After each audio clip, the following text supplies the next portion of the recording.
Vamos a leer hasta el versículo 31. Hechos capítulo 4, versículo 23 hasta el versículo 31. Me avisa cuando lo encontró. Ok, léalo conmigo, dice así la palabra del Señor. Y puestos en libertad, vinieron a los suyos y contaron todo lo que los principales sacerdotes y los ancianos les habían dicho. Y ellos, habiéndolo oído, alzaron unánimes la voz a Dios y dijeron: Soberano Señor, tú eres el Dios que hiciste el cielo y la tierra, el mar y todo lo que en ellos hay. Que por boca de David tu siervo dijiste: ¿por qué se amotinan las gentes y los pueblos piensan cosas vanas? Se reunieron los reyes de la tierra y los príncipes se juntaron en uno contra el Señor y contra su Cristo. Porque verdaderamente se unieron en esta ciudad contra tu santo Hijo Jesús, a quien ungiste, Herodes y Poncio Pilato, con los gentiles y el pueblo de Israel, para hacer cuanto tu mano y tu consejo habían antes determinado que sucediera. Y ahora, Señor, mira sus amenazas y concede a tus siervos que con todo denuedo hablen tu palabra, mientras extiendes tu mano para que se hagan sanidades y señales y prodigios mediante el nombre de tu santo Hijo Jesús. Cuando hubieron orado, el lugar en que estaban congregados tembló, y todos fueron llenos del Espíritu Santo y hablaban con denuedo la palabra de Dios. Padre, te damos gracias una vez más en esta noche, Señor, en este momento, por una oportunidad más que nos da de poder abrir nuestras Biblias y permitir que tu Espíritu nos enseñe tu palabra. Señor, oramos que cada mente sea abierta a ti. Úsame para que cada palabra que yo hablo esta noche pueda ser de edificación a tu iglesia y tu nombre sea glorificado. Padre, te lo pedimos en el nombre de Jesucristo. Y todos dicen amén. Amén. Puede sentarse, hermano. Gloria al Señor. Aleluya. Yo quiero hablar en esta noche sobre el tema al cual he puesto por título Unánimes en oración. Unánimes en oración. En mi corazón está esto de unánimes, de unidad. La unidad en el Espíritu, como estaba enseñando el domingo y continúo este domingo si Dios lo permite. Este pasaje nos muestra cómo la iglesia en su comienzo se manifestó y enfrentó muchas persecuciones y muchas adversidades, muchos momentos difíciles. El Espíritu Santo descendió en Pentecostés, la Biblia nos enseña, 3,000 personas en un solo día fueron añadidas a la iglesia. ¿Se imagina usted? En un solo sermón, 3,000 personas aceptaron a Jesucristo y fueron bautizados. Eso es avivamiento, eso es poder de Dios. El poder de Dios se estaba manifestando de una manera gloriosa en aquella iglesia. Pero también cuando hay poder de Dios manifestado, hay poder del enemigo que se levanta. Y parece algo raro, pero se levantó el poder del enemigo a través de los líderes religiosos de Jerusalén y comenzaron a inquietarse cuando vieron lo que estaba pasando. Cuando vieron que Jerusalén entera estaba en revolución espiritual. Cuando ellos vieron que los apóstoles estaban haciendo obras tremendas iguales que las que Jesús había hecho. Ellos crucificaron a Jesús. Pero luego los discípulos dijeron que Jesús resucitó, que la tumba estaba vacía. Y ahora el poder que había en Jesús se ha multiplicado. Y muchas personas están haciendo lo mismo que él hacía. De modo que lo que está pasando en Jerusalén no era cualquier cosa. Y estos líderes religiosos comenzaron a tratar de frenar lo que parecía que no tenía freno. Y en realidad no tenía freno. Porque lo que comenzó en aquel momento continuó a través de los siglos hasta este tiempo actual, donde el evangelio nos ha alcanzado a nosotros también. De manera que no tenía freno. Bendito el nombre del Señor. Pero Pedro y Juan fueron encarcelados, fueron puestos en prisión, como lo hemos visto martes atrás, por haber hecho una buena obra, por haber sanado a un hombre que estaba cojo de nacimiento allí en el templo. Y Pedro le dijo: no tengo plata, no tengo oro, pero lo que tengo te doy. En el nombre de Jesucristo de Nazaret, levántate y anda. Y aquel hombre se levantó y saltó y comenzó a danzar y se formó todo un espectáculo allí, de manera que era tremendo lo que estaba sucediendo. Pero los líderes religiosos amenazaron a Pedro y a Juan y le dijeron: no queremos que sigan hablando más en el nombre de ese hombre. Paren de hablar más en el nombre de Jesús. Y los asustaron, los azotaron y los dejaron ir, con la condición que no hablaran más en ese nombre. Pero es importante, ellos vinieron al resto de los apóstoles y la iglesia que estaba esperándolos y les contaron lo que había sucedido. Tú lo tienes allí en el versículo número 21. Dice: ellos entonces, los líderes religiosos, les amenazaron y les soltaron, no hallando ningún modo de castigarles por causa del pueblo, porque todos glorificaban a Dios por lo que se había hecho, ya que el hombre en quien se había hecho este milagro de sanidad tenía más de 40 años. Verso 23: y puestos en libertad, vinieron a los suyos y contaron todo lo que los principales sacerdotes y los ancianos les habían dicho. Ellos contaron. Ahora el versículo 24 me llama la atención y yo quiero que tú lo mires y a ver si te llama la atención a ti también. Dice: y ellos, o sea, el resto del grupo, Pedro y Juan llegan y les cuentan lo que ha pasado. Y ellos, el resto de la iglesia, habiéndolo oído, alzaron unánimes la voz a Dios y dijeron: soberano Señor, que se mueran todos esos líderes religiosos. ¿Verdad que no? Soberano Señor, cambia los pensamientos de esos líderes religiosos. No. Ellos hicieron otra clase de oración. Amén. Amén. Y de eso vamos a hablar aquí esta noche. De eso vamos a hablar aquí esta noche. Pero el versículo 24 ahí da una palabra clave. Dice: y ellos, habiéndolo oído, alzaron unánimes la voz a Dios diciendo. Alzaron unánimes la voz a Dios diciendo. O sea, la palabra unánime significa con una misma mente, con un mismo propósito, con un mismo impulso y estando en total acuerdo. Muchos comentaristas batallan preguntándose cómo fue posible que todos alzaran la voz a la misma vez y hablasen las mismas palabras a la misma vez. Y algunos dicen que fue un milagro, otros dicen que no hubo tal milagro, sino que simplemente alguien de ellos, quizá Pedro, se levantó y oró en alta voz y los demás repetían lo que él decía, como era la costumbre entre los judíos. La Biblia no nos da detalle, pero lo que sí podemos estar seguros es que la oración que está reflejada aquí es la oración que el Espíritu Santo nos dice que fue hecha. Lo cual me dice a mí que esas palabras es lo que Dios escuchó. No necesariamente tuvieron que hablar a la misma vez las mismas palabras todos, pero lo que todos dijeron a la misma vez concordaba. Con una misma petición, con un mismo deseo, con un mismo sentir, una oración unánime. Oh, precioso Dios. Ahora, para que haya una oración unánime de esa manera, quiere decir que todos tenían el mismo sentir, que todos estaban en un mismo acuerdo, que todos tenían el mismo impulso, que todos tenían el mismo deseo. Oh, precioso Dios. La palabra unánime se usa en el libro de los Hechos 11 veces. Y siempre se usa para enfatizar la unidad de los creyentes en el primer siglo de la iglesia, en aquellos primeros años, que fue precioso.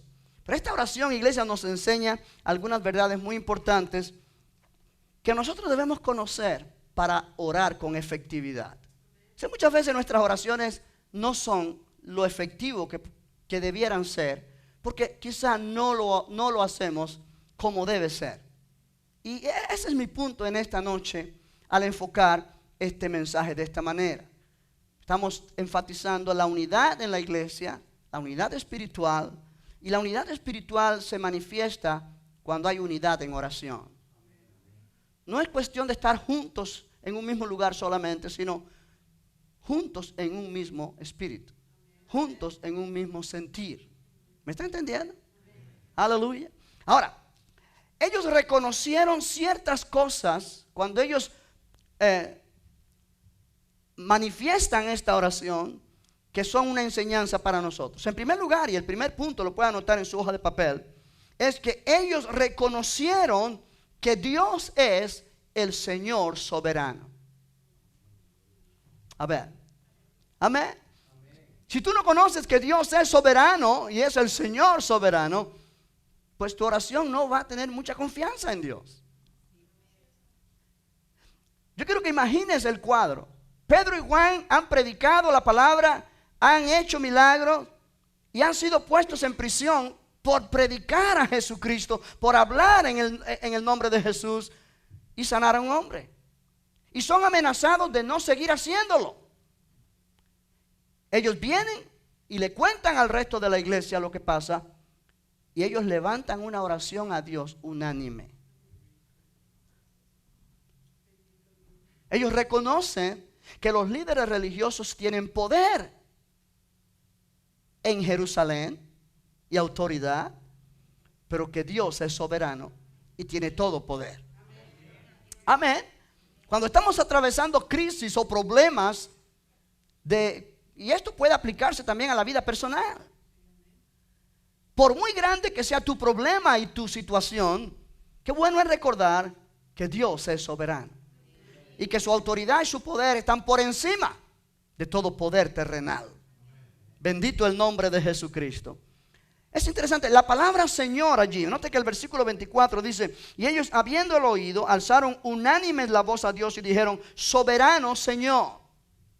Esa frase soberano Señor en el griego es una sola palabra. Es la palabra despotes. Y es una palabra que quizá en nuestro español sería déspota, pero esa palabra tiene un mal significado en español, feo. En griego no es así. Cuando ellos dijeron soberano Señor, están hablando y diciendo maestro absoluto, amo, nuestro dueño. Los esclavos usaban esa palabra en aquel tiempo para referirse a sus amos, despotes, que es el Señor. Pero es un esclavo hablándole a su amo. La palabra denota, note bien, suprema autoridad, soberanía, que no hay nadie por encima de él, que él es la máxima autoridad. O sea, ellos están orando a la máxima autoridad. ¿Puedes entender por qué la oración con ese conocimiento es poderosa? Porque tú estás entrando en la oración a una audiencia con el que más dice en el universo, con el mero. Amén. No importa qué es lo que estamos enfrentando, no importa las autoridades lo que ponen para frenar el avance del evangelio, no importa lo que el enemigo hace, el diablo y los demonios, para tratar de frenar el avance del evangelio, de debilitarnos a nosotros como pueblo de Dios. Tenemos derecho a entrar a una audiencia personal con el Dios todopoderoso, creador de todo lo que existe, y decirle: soberano Dios, soberano Señor. Aleluya. Él es soberano. Él es el creador de todo. Note lo que dice el versículo 24. Le dijeron: soberano Señor, tú eres el Dios que hiciste el cielo y la tierra, el mar y todo lo que en ellos hay. Señor, tú eres el creador de todo. Estamos orando a un Dios que no es débil, a un Dios que no está limitado, a un Dios todopoderoso, creador de todo. Aleluya, aleluya, aleluya. ¿Me está entendiendo esta noche? sea, es muy interesante. Claro, es un pueblo judío que están acostumbrados a este lenguaje, porque hay referencias en el Antiguo Testamento donde realmente esas frases suceden. Por ejemplo, en el libro de Éxodo, no lo tienes que buscar, yo te lo busco y te lo leo, pero en Éxodo capítulo 20, la Biblia menciona esa frase. En el versículo 11 dice: porque en 6 días hizo Jehová los cielos y la tierra, el mar y todas las cosas que en ellos hay, y reposó en el 7º día. Por tanto, Jehová bendijo el día de reposo y lo santificó. Él es el que hizo el cielo y la tierra y el mar y todo lo que hay. Nehemías también menciona esa frase allí en el capítulo 9 de Nehemías. Yo te lo leo, no lo tienes que buscar, pero anótalo en tu hoja de papel. En el versículo 6, Nehemías dice: tú solo eres Jehová, tú hiciste los cielos y los cielos de los cielos con todo su ejército, la tierra y todo lo que está en ella, los mares y todo lo que hay en ellos, y tú vivificas todas estas cosas, y los ejércitos de los cielos te adoran. Oh, aleluya. En el libro de los Salmos, el salmista en el Salmo número 146 repite casi igual las mismas palabras. En el versículo número 6, vamos a leer el 5 también. Dice: bienaventurado aquel cuyo ayudador es el Dios de Jacob, cuya esperanza está en Jehová su Dios, el cual hizo los cielos y la tierra, el mar y todo lo que en ellos hay, que guarda verdad para siempre. ¿Esa es tu imaginación de quién Dios es? ¿O tu Dios es pequeño? ¿Es limitado? Tu Dios es, bueno, es Dios, pero mi problema es más grande que Dios. Es que usted no entiende, pastor, mi problema. Dios es creador. Diga conmigo: Dios es creador de los cielos, de la tierra, del mar y todo lo que en ellos hay. Oh, aleluya. Y nosotros tenemos un derecho legal para entrar al trono de la gracia y alcanzar misericordia y hallar gracia. O sea, tenemos autoridad para entrar a la presencia de Dios y exponer nuestra oración a Dios, que es el soberano. Bendito el nombre del Señor. Ahora, me llama la atención otra cosa en Hechos capítulo 4. La oración que estos hombres hacen, bueno, que esta iglesia hace, porque también había mujeres, es semejante a la oración del Antiguo Testamento. Allí en Hechos capítulo 4, en el versículo 24 otra vez: y ellos, habiendo oído, alzaron unánime la voz, dijeron a Dios y dijeron: soberano Señor, tú eres el Dios que hiciste el cielo y la tierra, el mar y todo lo que en ellos hay, que por boca de David tu siervo dijiste: ¿por qué se amotinan las gentes y los pueblos piensan cosas vanas, etcétera? Cuando leemos el Antiguo Testamento, por ejemplo, hay 2 personas, y hay más en la Biblia, pero podemos citar 2 ejemplos de personas que oraron prácticamente las mismas palabras. Cuando tú dices: tú eres el creador de los cielos, la tierra y el mar y todo lo que en ellos hay, estás diciendo: tú eres Dios no solamente en el cielo, pero tú eres Dios en todas partes. Tu dominio es sobre todo. No importa cuánta autoridad tiene un presidente de la nación o un rey, lo que sea, Dios está por encima. ¿Lo puede creer? Josafat dijo así. ¿Se acuerda cuando aquellos enemigos, ejércitos venían en su contra? Él puso a todo el pueblo a orar y a ayunar, y la oración que hicieron fue prácticamente mencionando igual: tú eres Dios en el cielo y en la tierra, estás por encima de todo poder y todo dominio. Ezequías hizo lo mismo cuando el rey de Asiria amenazó con venir a destruir a Israel. Y Ezequías oró a Judá, Ezequías oró a Dios, prácticamente las mismas palabras: tú tienes poder en el cielo y en la tierra. Pero estos 2 reyes en sus oraciones añadieron: líbranos de nuestros enemigos. Estoy hablando en resumen lo que ellos dijeron.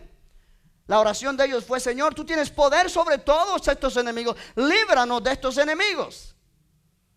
Estos discípulos del Señor no hacen esa clase de oración. Ellos no dicen: líbranos de estos enemigos, Señor. Tú eres Señor en el cielo, en la tierra. Tú eres el creador de todo. Pero ellos no dicen líbranos de nuestros enemigos.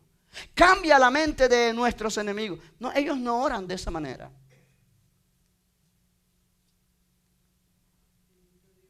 Quiero darte un segundo para que pienses. Amén. En capítulo 4 de Hechos, en estos pasajes que estamos tratando, ellos reconocieron, diga conmigo, ellos reconocieron que Dios es el Señor soberano. Pero hay una segunda cosa que ellos reconocieron cuando están orando a Dios. Ellos reconocieron que la persecución es el cumplimiento de las Escrituras. Cuando se levanta persecución en tu contra, en mi contra, por ser creyentes, sea a través de personas humanas que no están de acuerdo con tu fe y te hacen la vida imposible, o sea a través de fuerzas espirituales demoníacas que se levantan en contra nuestra, trayendo adversidad, trayendo tensión. Eso es algo que está profetizado. Y es cumplimiento de las Escrituras. O sea que no pasa no le causa sorpresa a Dios.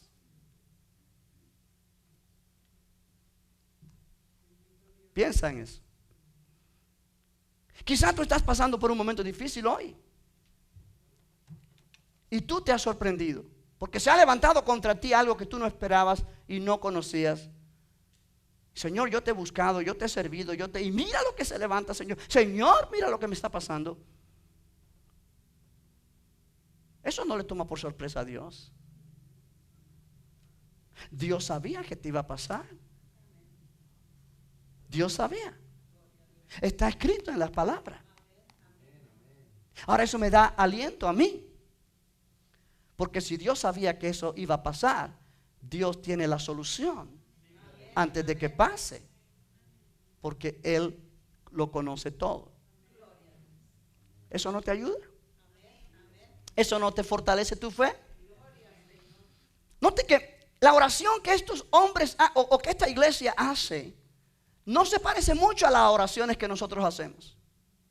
Vamos a leerla otra vez. Versículo 24. Y ellos, habiéndolo oído, alzaron unánimes la voz a Dios y dijeron: soberano Señor, tú eres el Dios que hiciste el cielo y la tierra, el mar y todo lo que en ellos hay, que por boca de David tu siervo dijiste: ¿por qué se amotinan las gentes y los pueblos piensan cosas vanas?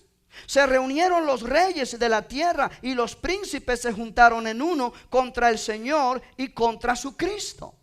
Ahora, cuando ellos están hablando ellos están citando el Salmo 2. Búscalo en tu Biblia, el Salmo número 2. Salmo número 2, por favor. Cuando lo tengas, dice amén. Mira cómo empieza el Salmo 2, los versículos 1 y 2. ¿Por qué se amotinan las gentes y los pueblos piensan cosas vanas? Se levantarán los reyes de la tierra y príncipes consultarán unidos contra Jehová y contra su ungido, diciendo: rompamos sus ligaduras y echemos de nosotros sus cuerdas. En otras palabras, el salmista expresa que las naciones, las gentes, habla de naciones, se amotinan, se enfurecen contra Dios, contra su palabra. Los pueblos piensan cosas vanas, cosas vacías, cosas que no tienen propósito, que va en contra del propósito de Dios. O sea, a la gente no le importa Dios ni su propósito. Hablo de la gente, hablo de las naciones, de los gentiles, de los pueblos. Hay en el corazón del ser humano una rebeldía en contra de Dios, innata. Se levantarán los reyes de la tierra y príncipes consultarán unidos contra Jehová, no a favor de Jehová, contra Jehová y contra su ungido. Aleluya, aleluya, aleluya.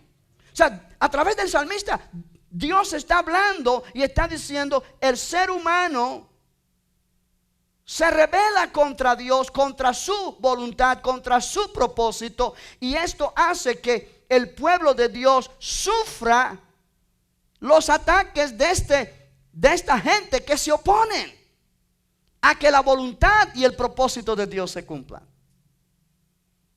Ahora, los apóstoles y los discípulos usaron este pasaje. Vuelve a Hechos. Quise que vinieras a Salmos para que veas de dónde ellos se agarran o en qué se basan para hacer su oración. Iglesia, si tú y yo no conocemos la palabra, nuestra oración no es efectiva. Mira lo que dice allí. Verso 25. Que por boca de David tu siervo dijiste. Otra versión dice que por el Espíritu Santo David habló y dijo, ¿no? La Biblia de las Américas y otras Biblias. O sea, David habló por el poder del Espíritu Santo. ¿Por qué se amotinan las gentes y los pueblos piensan cosas vanas? Se reunieron los reyes de la tierra y los príncipes se juntaron en uno contra el Señor y contra su Cristo. Contra su Cristo es contra su ungido. Cristo es una palabra griega que viene que traduce la palabra Mesías, que significa ungido. Entonces ellos aplican esas palabras del salmista a lo que ha pasado. Verso 27. Porque verdaderamente se unieron en esta ciudad contra tu santo Hijo Jesús, a quien ungiste, Herodes y Poncio Pilato, con los gentiles y el pueblo de Israel, para hacer cuanto tu mano y tu consejo habían antes determinado que sucediera. Presta atención. Ellos están citando el Salmo 2, versos 1 y 2, bajo la inspiración del Espíritu Santo. Es una oración en el Espíritu. Amén. Habla de los gentiles, de las naciones. Ellos lo aplican a las acciones de Herodes, de Poncio Pilato, de los soldados romanos, los líderes religiosos judíos contra Jesús, que lo arrestaron, lo atacaron y terminaron crucificándolo. Y ellos aplican y dicen, ellos hicieron todo esto como cumplimiento del Salmo 2. O sea, lo que le pasó a Jesús no fue algo que tomó a Jesús por sorpresa o a Dios por sorpresa. Estaba escrito que pasaría. Estaba escrito que pasaría. Estaba escrito que pasaría. Aleluya. Amén. Pero no solamente pasó a Jesús, ahora le está pasando a ellos. Que los líderes religiosos los amenazan de que no vuelvan a predicar en el nombre de Jesús porque los van a meter presos o los van a matar. Lo que el Salmo 2 está diciendo no solamente se cumplió en la persona de Jesús, sino también se cumple en la iglesia cada día, cuando el enemigo se levanta en contra. Aleluya. Amén. Pero note el versículo 28. Dice que todos estos se juntaron contra Jesús para hacer cuanto tu mano y tu consejo, palabra consejo habla de propósito, voluntad, habían antes determinado que sucediera. En otras palabras, lo que le pasó a Jesús estaba escrito que le pasaría. Aquí vamos a entender algo que muchas veces nos cuesta entender. Dios conoce el final desde el principio. Amén. Dios conoce el final desde el principio. Él sabe lo que va a pasar de aquí a 1000 años o 1.000.000 de años. Él lo sabe ya hoy. Dios conoce el final desde el principio. Y como Él conoce el final desde el principio, Él ordena los eventos de la historia de antemano para cumplir su propósito. Oh, aleluya. Déjame ir despacito porque sé que me está costando entenderme. Amén. Pero de eso se trata, que aprendamos. Si vamos a oír lo mismo que hemos oído durante años, pues Nos quedamos ahí. Isaías 46, no lo tiene que buscar, yo te lo leo, anótalo en tu hoja de referencia.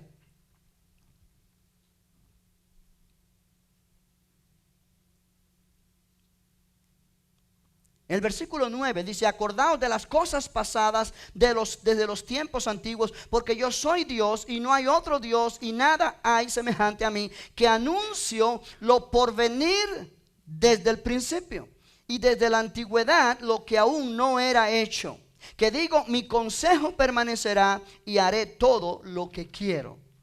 Nota esa frase, que anuncio lo por venir desde el principio. Dios anuncia lo que va a pasar con anticipación, porque Él ya lo conoce que va a pasar. En las profecías del Antiguo Testamento una y otra vez se nos menciona que el Mesías vendría y que el Mesías sufriría y lo matarían, pero resucitaría. Los judíos no entendieron esto, pero estaba escrito. Y Jesús una y otra vez le dijo a sus discípulos: es necesario que el Hijo del Hombre sea entregado en manos de pecadores y lo azoten y lo crucifiquen y muera, pero resucitará al tercer día. Una y otra vez, una y otra vez, una y otra vez. Pero ellos no entendieron. Porque en la mente de ellos tenían la imagen de un Mesías que vendría a reinar, no a morir. Y muchas veces nos cuesta entender la Biblia porque nuestra mente está hecha de una manera incorrecta, pero esa es la manera en la que hemos aprendido toda la vida las cosas. Y nos cuesta trabajo cambiar el cassette o el CD o el DVD, porque ya estamos en otra época. Amén. Estos discípulos están orando una oración inspirada. Y ellos están diciendo: Señor, sabemos que lo que nos está pasando estaba escrito. Y es cumplimiento de lo que está escrito y tiene que pasar. No te asombres, no te alarmes cuando se levanta persecución en tu contra. Es parte de la vida cristiana. Es lo más natural que puede pasarle a un verdadero creyente. Si eres un creyente que tienes un pie en el mundo y un pie en la iglesia, no te va a pasar quizá nada malo. Ataques del enemigo. Porque tú no representas ningún problema para el diablo. Y Él te tiene quieto. Cuando hay un cristiano que no padece persecución, que no es tentado, que todo está bien, que vive la vida feliz, esa persona debe preocuparse. Porque si tú no le causas problemas al diablo, Él te tiene quieto. Pero trata de servir al Señor y trata de impactar el reino de las tinieblas y trata de ganar almas para Cristo y trata de sanar enfermos y trata de orar y ser fiel a Dios para que veas cómo el enemigo se levanta contra ti con enojo. Aquella iglesia estaba en poder. Aquella iglesia estaba en fuego. Aquella iglesia estaba haciendo lo que una iglesia verdadera debe hacer. Aleluya. Aleluya. Cuando una iglesia no tiene ataques del enemigo, esa iglesia no está afectando el reino de las tinieblas. Satanás no le interesa. Pero cuando la iglesia está haciendo lo que Dios le ha mandado a hacer y las cosas están afectando al reino de las tinieblas, el enemigo se va a levantar con furia. Y entonces cuando se levanta con furia, ¿cuál va a ser nuestra oración? Señor, ayúdame. Señor, por favor, ten misericordia de mí. Esa no es la oración que ellos están haciendo. Ellos están orando desde la perspectiva que ellos conocen que esas cosas iban a pasar. Porque está escrito en el Salmo 2. Oh, aleluya. Oh, aleluya. Pero hay algo interesante aquí. Hay algo interesante aquí que yo quiero enfatizar. Dios conoce el final desde el principio. Dios conoce cuando se levanta tu prueba, tu problema, antes de que tú existas. Ya Él sabe lo que te va a pasar. Y Él tiene en su plan la manera de sacarte adelante. Pero hay algo interesante acá. Como Dios conoce el final desde el principio y Él conoce los eventos, cómo se van a manifestar, Él lleva a cabo sus planes usando las personas. Muchas veces las mismas personas que se oponen a Él, Él las va a usar para cumplir su propósito. ¿Estás entendiendo?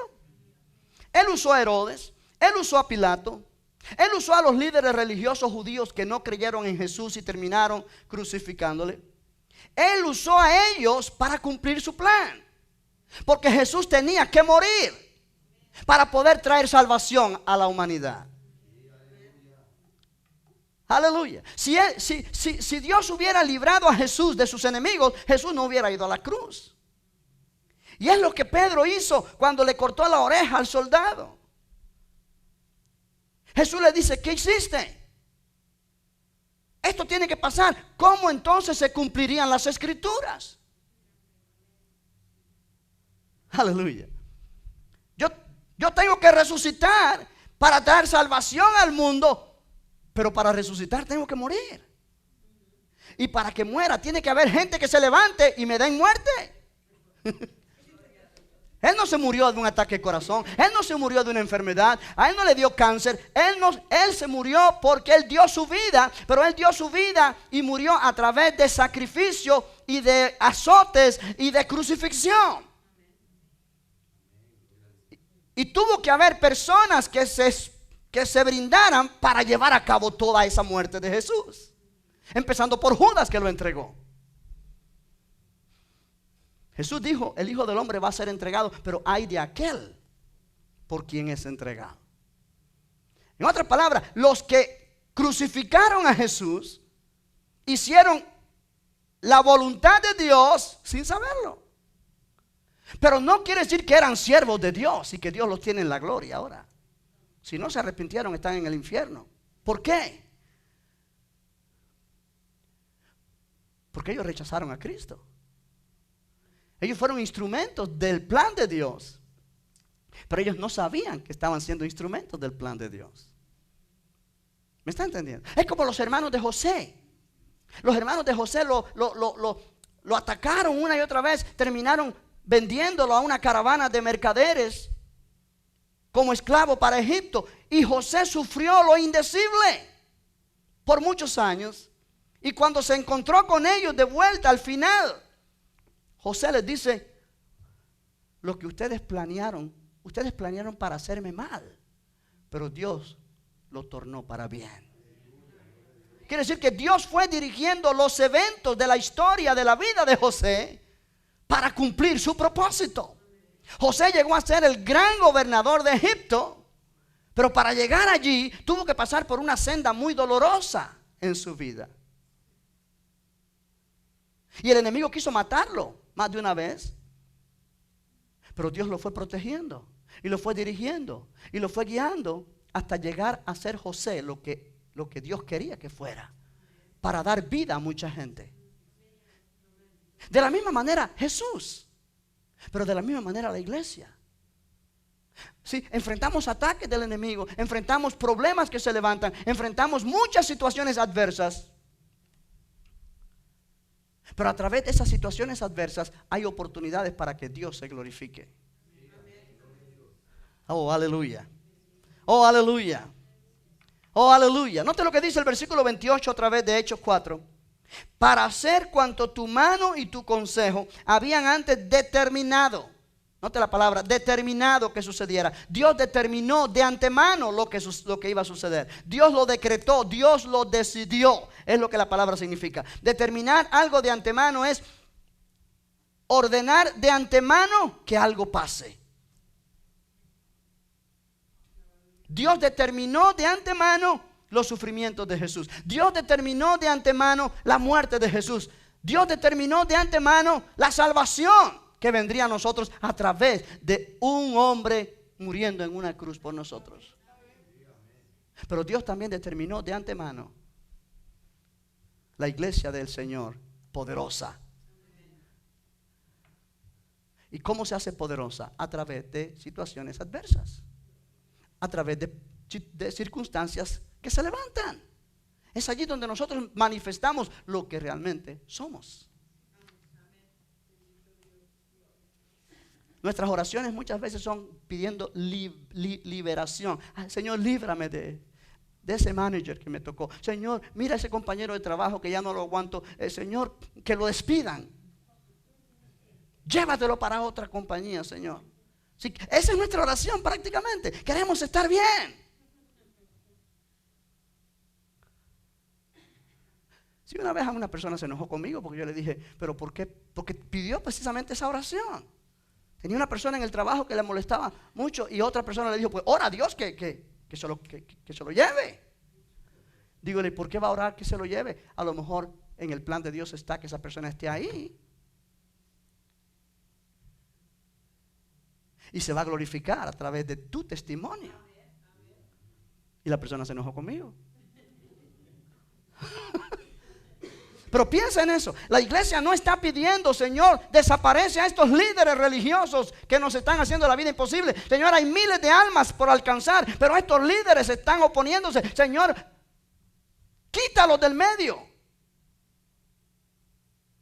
O muévenos a otra ciudad. No, ellos no piden eso. Ellos dicen, Señor, tú has determinado esto. Y ellos dicen que no prediquemos más en tu nombre. Pero Señor, tú nos mandaste a predicar en tu nombre. Y nosotros vamos a hacer lo que tú nos mandaste, no lo que ellos nos están amenazando. Oh, ¿cuántos dicen amén? Aleluya. Aleluya. Esa es la oración que ellos están haciendo. Iglesia, hay una tercera cosa que ellos reconocieron. Hay más que tengo que decir acá, pero no tengo el tiempo y quizás no lo podemos entender. Sí te voy a leer un pensamiento acá, solamente para que lo oigas. Cuando en Hechos 4:28 dice, para hacer cuanto tu mano y tu consejo habían antes determinado que sucediera. Ellos muestran que la acción de Herodes y Poncio Pilato al crucificar a Jesús fue predeterminada o preordenada por la mano y la voluntad de Dios. Y esto indica que la misión de Cristo, oye bien, especialmente su muerte y resurrección, no fue en última instancia el resultado de la voluntad humana, sino que se originó en el consejo eterno de Dios, que decretó el cumplimiento, el acontecimiento, determinando todas sus causas primarias y secundarias, instrumentos, agentes y demás. Dios fue dirigiéndolo todo hasta tener a Jesús en la cruz y sepultado. Ese fue el plan de Dios. No fue el plan del diablo.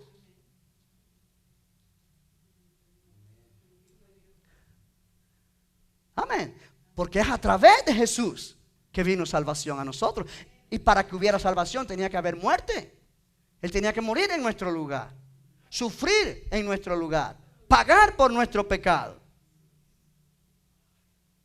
y vencer la muerte, y vencer al diablo, y vencer el pecado, y levantarse de entre los muertos como señal de su victoria. Él tenía que. Aleluya. Aleluya. Vamos a leer el versículo 28 otra vez. Déjame ver. Oh, aleluya. El versículo 27 dice, porque verdaderamente se unieron en esta ciudad contra tu santo Hijo Jesús. Anote esa frase, tu santo Hijo Jesús. Algunas traducciones dicen tu santo siervo Jesús. La palabra hijo y la palabra siervo son significados de la misma palabra griega, pais. A quien ungiste Herodes y Poncio Pilato con los gentiles y el pueblo de Israel para hacer cuanto tu mano y tu consejo habían antes determinado que sucediera. Y ahora, Señor, verso 29, mira sus amenazas. Ahora, cuando ellos dicen mira sus amenazas, no le están diciendo, Señor, fíjate que nos están amenazando. Dios lo sabe. Nuestras oraciones no es para informar a Dios de lo que está pasando, Él ya lo sabe. Amén. Amén. Aleluya. La palabra mira sus amenazas, es una palabra que implica, solamente se usa 2 veces en el Nuevo Testamento. Solamente se usa 2 veces. Quiero que mires la otra vez donde se usa. En Lucas capítulo número 1. Lucas capítulo 1. A ver si te puedo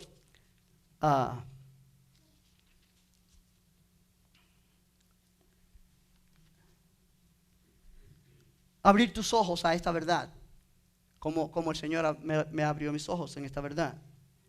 Aleluya. Aleluya. Gloria al Señor. El capítulo 1 de Lucas muestra cuando Zacarías y su esposa Elizabeth tuvieron un hijo, Juan el Bautista, ya fuera del tiempo de la edad.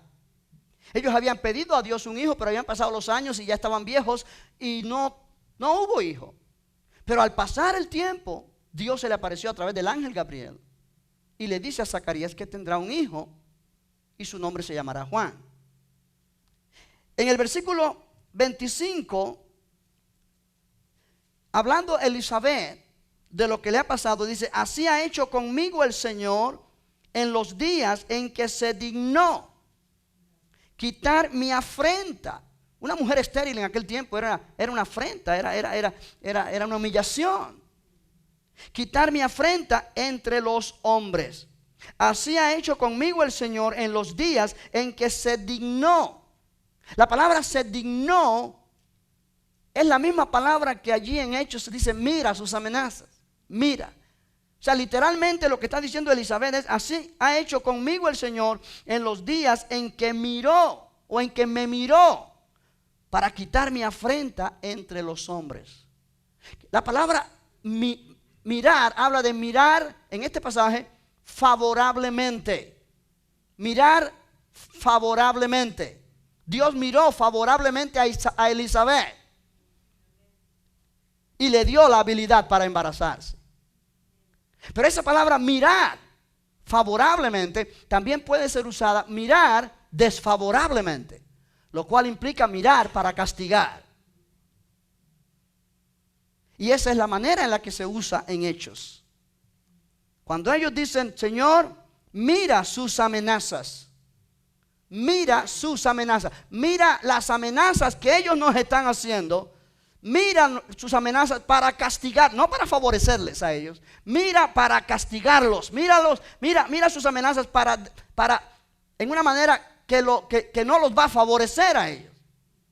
Pero es interesante. Cuando ellos dicen mira sus amenazas,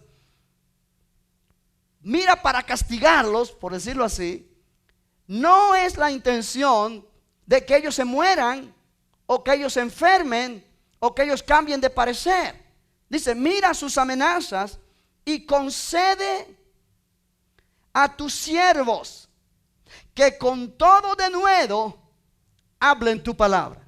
¿De qué manera los vas a castigar, Señor? Dándonos denuedo para hablar tu palabra con más fuerza y más poder, aún en medio de sus amenazas. En otras palabras, que sus amenazas no nos debiliten y no nos dañen a nosotros, sino que por el contrario nos des poder, nos des valor para ir en contra de sus amenazas, predicando el evangelio como tú nos mandaste. Oh, aleluya. ¿Me está entendiendo? Ahora, en esa petición ellos reconocieron que las persecuciones, oye bien, y adversidades no son obstáculos a la predicación del evangelio. Cuando tú como creyentes tienes un problemita que se levanta, financiero, matrimonial, de salud, lo que sea, y ese problemita que se levanta te impide a ti servir al Señor con efectividad, ese problemita te venció, lo cual implica que ese problemita es más grande que tu Dios. Me duele la cabeza, hoy no voy a la iglesia.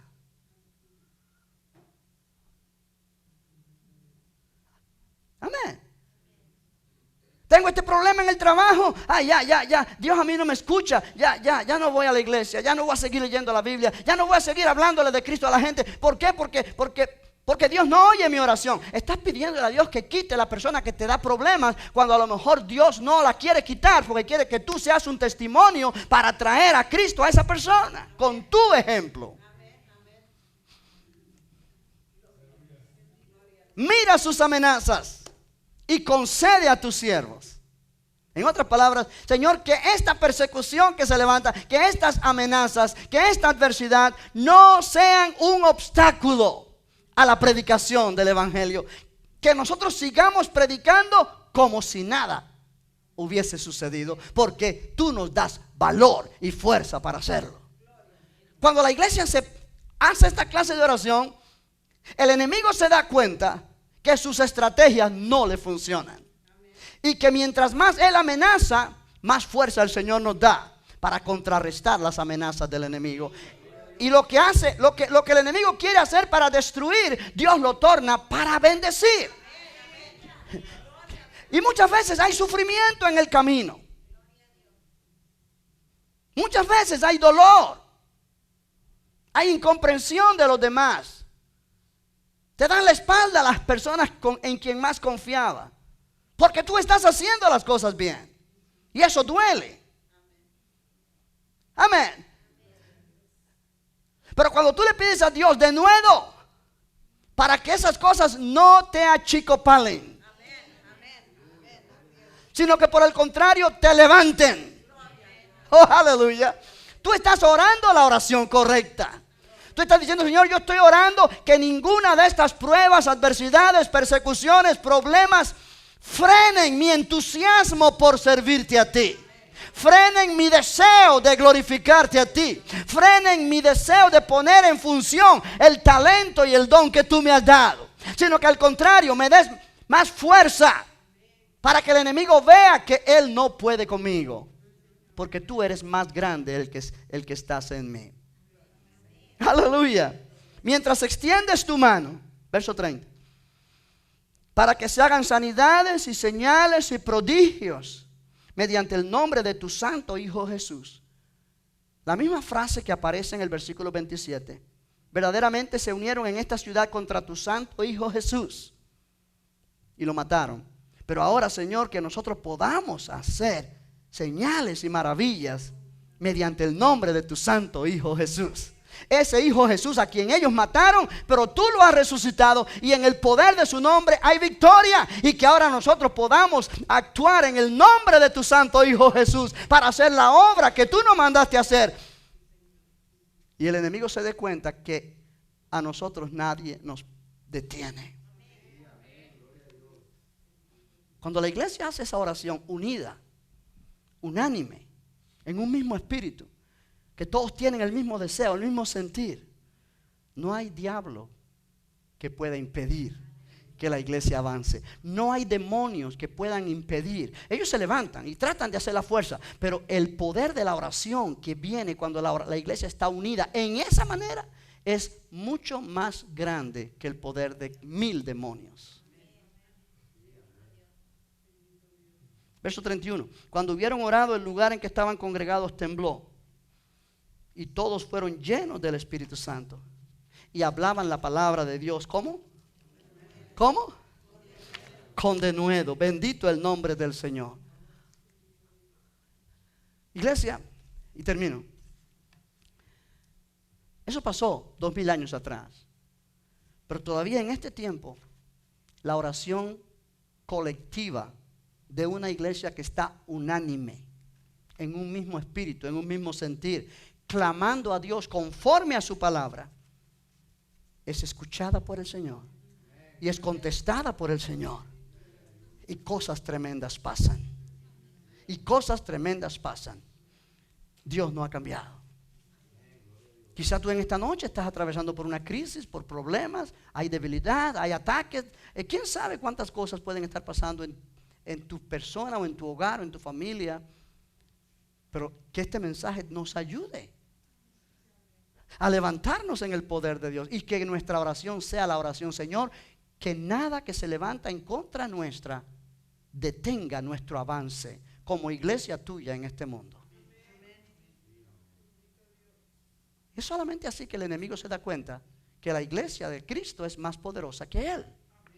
Porque de lo contrario, Él dice, esta iglesia la tengo yo en mi mano. Le pongo un dolor de cabeza aquí a ella, le pongo un dolor de garganta al otro, le pongo un catarrito a aquel allá y otro allá, y la iglesia está vacía y no ora, y nadie ora, y nadie evangeliza, y nadie hace nada, porque todos están mal. Satanás es glorificado, Jesucristo es avergonzado. Pero depende de nosotros de invertir los términos. No, Señor, levántese lo que se levante. Yo quiero estar firme haciendo lo que tú me has mandado a hacer. Y nada detendrá que yo te sirva con todo mi corazón. Que tu nombre sea glorificado. ¿No es precioso eso? Ponte de pie, vamos a darle gracias al Señor. Yo espero que has entendido este mensaje. No es fácil porque no es común. Pero que nuestra oración en el jueves, que nuestra oración en los viernes de oración, tomen este rumbo. Señor, que esta iglesia pueda avanzar en el poder de tu Espíritu. Que lo que tú quieres que nosotros hagamos, lo hagamos. Y lo hagamos bien. Ninguno aquí somos superhombres, super mujeres. Pero en tu fuerza y en tu poder, no hay límite a lo que podemos nosotros realizar. Bendito el nombre del Señor. Aleluya. Padre, gracias por tu palabra esta noche. Gracias por esta verdad tan preciosa. Gracias, Señor, porque realmente tú anhelas una iglesia unánime. Y sobre todo unánime en oración. Señor, que entendamos cuán poderosa es la oración cuando se hace de una manera colectiva, con el mismo espíritu, en el mismo sentir. Y Señor, conforme tu voluntad y tu propósito. Como Jesús dijo, si dos se reúnen en la tierra para pedir algo al Padre en los cielos y se ponen de acuerdo, les será hecho como piden. Padre, queremos eso en esta iglesia local. Ayúdanos, Señor, a entender el poder de la oración unida. Ayúdanos a entender, Señor, que hay poder cuando una iglesia se une en un mismo espíritu para clamar a ti por situaciones y problemas que están dentro de tu voluntad, dentro de tu propósito, dentro de tu plan. Glorifica tu nombre, mi Dios. Glorifica tu nombre en nuestras vidas. Padre, para que haya unidad en la iglesia, en la oración, debe haber el mismo sentir en cada creyente. Debe haber el mismo deseo en cada creyente. Padre, pon eso en mí en esta noche. Pon ese deseo en mi vida. Díselo allí al Señor donde tú estás. Pon ese deseo, ese sentir en mí. Señor, que esta iglesia se levante con poder en este año y podamos alcanzar lo que no hemos alcanzado en años anteriores. Señor, que no haya ataque del enemigo que se levante en hogares, en hermanos, en hermanas, que impidan que tu poder y propósito se cumplan. Porque, Señor, tu pueblo se levanta en el nombre de Jesús, Señor, pidiendo de nuevo para predicar tu palabra a pesar de las adversidades. Señor, mientras tú extiendes tu mano para que se hagan sanidades, prodigios, señales, milagros en el nombre de Jesucristo. Oh, Señor, ese es el deseo mío. Ese es el deseo mío. Y yo oro que este sea el deseo de cada creyente que forma parte de esta iglesia local. Queremos ver tu gloria. Queremos ver tu poder manifestado. Queremos ver que tu propósito se cumple. Queremos ver almas viniendo a los pies de Cristo. Queremos ver, Señor, enfermos sanados. Queremos ver, Señor, cosas que hasta ahora han sido imposibles, verlas hechas posibles. Porque, Señor, tú estás interesado en ello. Para eso tú has creado a tu iglesia, para manifestar tu gloria en este mundo, para hacer las obras de Jesús y aún mayores de las que Él hizo, como el mismo Jesús nos dijo. Señor, que todo lo que pidiéramos al Padre en el nombre de Jesús, tú lo darías. Esa es promesa que nos motiva. Esa es promesa que nos levanta. Esa es promesa que nos inspira para poder ser la iglesia que tú quieres que sea. Señor, abre los ojos de tu pueblo para que podamos comenzar a ver lo que tú quieres hacer y no lo que estamos viendo con nuestros ojos físicos. Que en medio de cualquier negativismo podamos levantarnos, Señor, en el poder de tu fuerza.